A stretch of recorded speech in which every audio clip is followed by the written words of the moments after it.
All right, so get this ready for today's deep dive. Okay. We're talking about something that just seems kind of backwards. Oh, really? Yeah, so we're diving into this whole thing with Gen Z, the generation that basically grew up with smartphones. Right. They're suddenly like obsessed with the pre-tech era. Huh.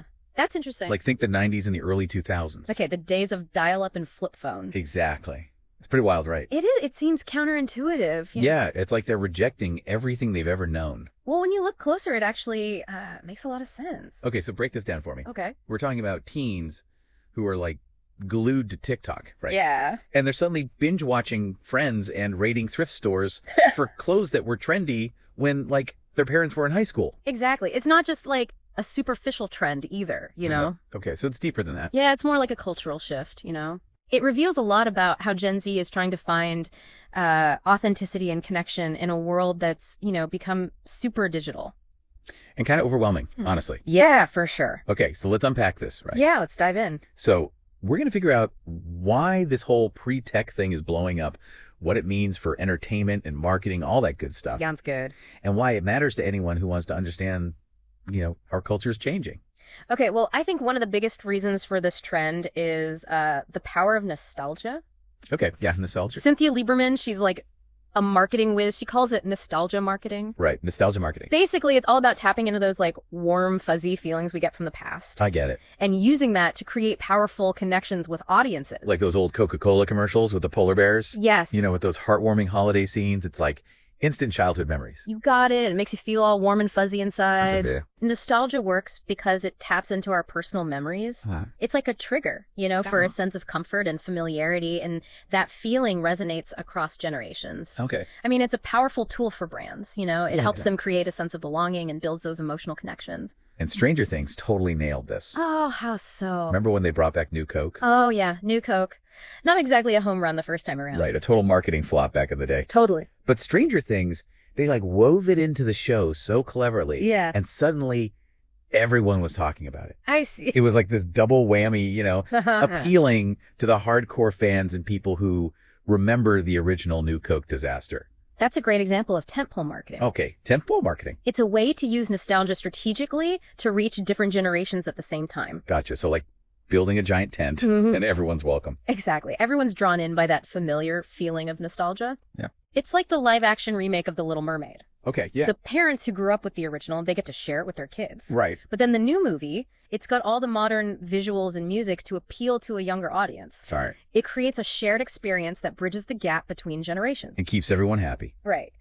But let's get back to Gen Z for a second. Okay. The question is, why are they so drawn to this pre-tech era? Yeah, it's kind of mind-boggling when you think about it. Right. Like, they've never lived in a world without the internet. So what's the appeal? Well, Gen Z sees the 90s and early 2000s as a simpler time. Simpler, okay. Like a time of more authenticity. Entertainment back then felt less manufactured, less focused on getting that perfect Instagram shot. Yeah, it was just more real. Right. There was this rawness and genuineness that they connect with. So they're looking for something real, something that's not all polished and perfect. Exactly. And don't forget about how social dynamics were different back then. Yeah, good point. Before we were all glued to social media, right, interactions felt more organic, It wasn't all about crafting this perfect online persona. It was about genuine connection. Totally. Like life back then was just like less filtered. That's performance. You weren't constantly bombarded with images of these like seemingly perfect lives. Yeah. Which, let's be honest, can be super overwhelming. It can be soul crushing, even. Seriously. And there's also this whole idea of community. Okay, community, how so? Back then, there was more emphasis on shared experiences. Okay. Like watching a TV show premiere together or listening to the same album. Right, like everyone would gather around the water cooler and chat about what happened on Friends the night before. Exactly. That's something Gen Z might be missing. You think so? Yeah, that feeling of being part of something. Yeah. And that's why I think their fascination with the pre-tech era goes beyond just entertainment. Okay, so it's deeper than that. Yeah, it's a reflection of their values. I see. It's like they're yearning for something more meaningful Yeah. than this constantly connected, digitally driven world. Like they're pushing back against the pressure to always be on. Exactly. It's almost like they're longing for a simpler time when life felt less filtered, less about technology and more about genuine human connection. Right, and it's interesting because like with most things, there are two sides to this. Okay. While nostalgia can be super powerful, relying too heavily on it can backfire. Okay, so let's talk about some of the potential downsides of nostalgia marketing. Yeah. especially in entertainment. Like, well, one of the biggest risks is ending up with something that feels like a cheap imitation of the original. oh yeah, like a knockoff. Right, like the 2016 Ghostbusters reboot. Okay. They tried to capture the magic of the original, but it just felt flat. Like a pale imitation. Yeah, and a lot of people were disappointed. Yeah, it's a tough balance to strike. It is.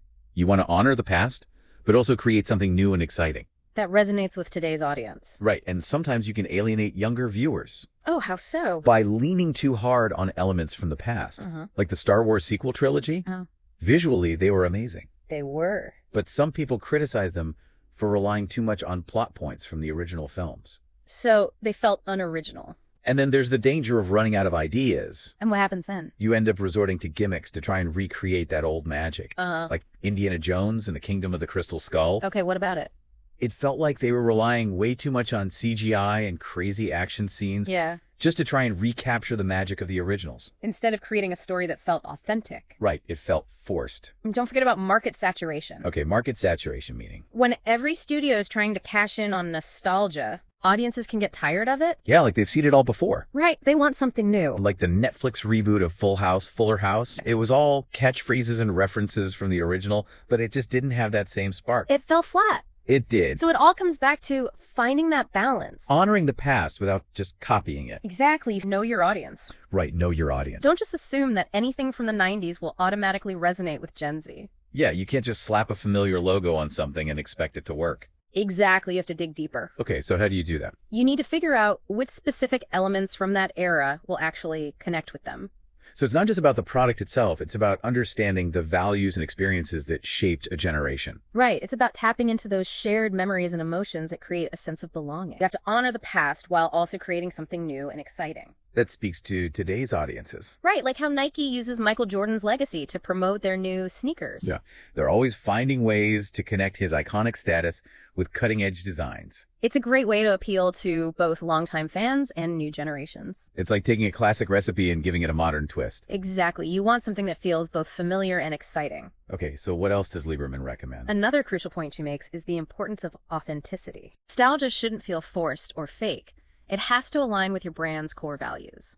Otherwise, it just comes across as a marketing ploy. Exactly. Consumers can spot a phony a mile away. It's like when a brand tries to jump on a trend that has nothing to do with their product. It just feels inauthentic, and it can actually turn people off. So nostalgia has to feel genuine, like a natural extension of the brand. Right. It can't just be a gimmick. Okay, so what about using nostalgia to be creative? She sees nostalgia as a springboard for creativity, not a constraint. So don't just recreate the past. Use it as inspiration to create something new. Exactly, like Nintendo does with their marketing for the Switch. Okay, how so? They use classic game references and characters, which appeals to older gamers. Yeah. But they also showcase the console's innovative features, which attracts younger gamers. So they're kind of bridging the gap between generations. Right, and they're doing it in a way that feels authentic and exciting. That's smart. And maybe the most important advice is to pay attention to how people react.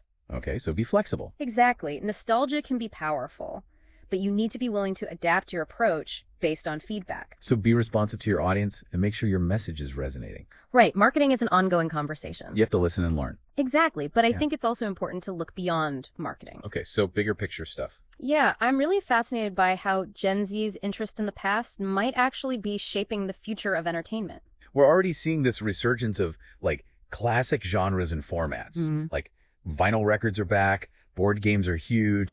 Even old sitcoms like Friends and Seinfeld are finding new audiences on streaming. It's like Gen Z is rediscovering the joys of analog entertainment. In a digital world. Yeah, there's something so tactile and engaging about those things. And this shift in preferences is forcing the entertainment industry to rethink how they create content. Create those hybrid experiences that cater to both Gen Z's love for the past and their desire for something fresh. Exactly, like interactive storytelling. Okay. Where viewers can actually influence the narrative. Like those choose your own adventure books. Yeah, but brought to life with modern technology. That's cool. And then there's augmented and virtual reality. Oh, wow. Which can create these immersive, nostalgic experiences. Like stepping inside your favorite 90s video game. Exactly. Or attending a virtual concert featuring your favorite boy band from the early 2000s. The possibilities are endless. And this is impacting marketing too, right? Yeah, absolutely. Right. It's about aligning your brand with experiences and ideas that resonate with Gen Z's worldview. Like that Adidas and Lego collaboration. Oh yeah, the limited edition sneaker collection. Inspired by Legos. It was so cool. It tapped into Gen Z's love for streetwear and their childhood memories. It was a perfect example of how to use nostalgia in a way that feels authentic and relevant. It's not just about slapping a logo on a product anymore. Nostalgia marketing has become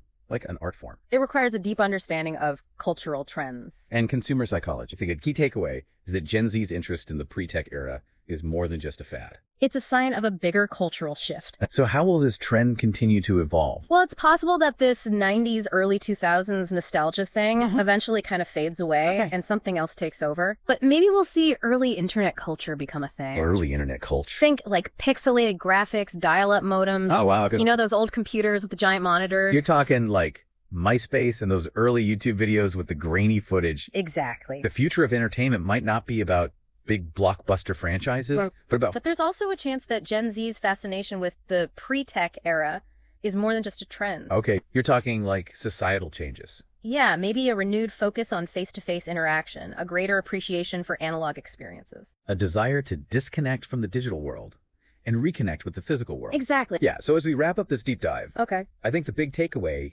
is that nostalgia is more than just a sentimental feeling. It's a powerful force that shapes our values, our preferences, even a vision of the future. And as technology keeps advancing, understanding nostalgia will be super important for anyone who wants to create meaningful experiences. Thanks for joining us on this deep dive into the world of data and content marketing. Until next time, keep exploring, keep learning, and keep creating.